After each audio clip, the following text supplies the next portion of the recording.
आज खूप दिवसांनी ना शिंपले आणले, मालवणी पद्धतीचे करते. एका मुळे म्हणतात किंवा खुबे म्हणतात. तिसरे असतात ते लांब असतात. एक वाटो घेऊन येलं, स्वच्छ धुतलं आणि असे आडाळ्यावर कर लावून घेतलं. शिंपले आडाळ्यावर कर लावलेले केल्यात ना की अप्रतिम चव लागतं. असे करून बघा. नंतर जरा पाणी घालून ते परत धुवून घ्यायची. कच असतात एका ती काढूसाठी. एक कढई घेतलं आहे, त्याच्यात घातलं आहे तेल, आल्या लसणाची पेस्ट परतून घेतलं आहे, उभी चिरून एक मिरची हिरवी ती परतली, बारीक चिरून कांदो जरा जास्त घालायचो म्हणून शिंपले भारी लागतं.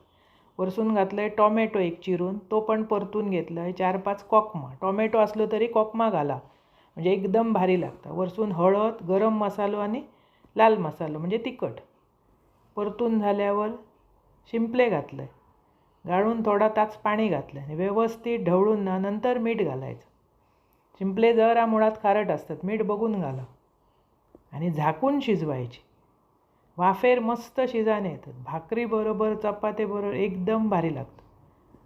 आम्ही उकड्या तांदळाची पेज आणि शिंपले पण खातो. इतके ते चविष्ट होतं. व्यवस्थित त्याचा माष्टा शिजला की खोबरं आणि कोथिंबीर घाला. असे करा, खावा. आवडतले तुमका आणि आवडल्यास पटकन माझं चॅनल सबस्क्राईब करा.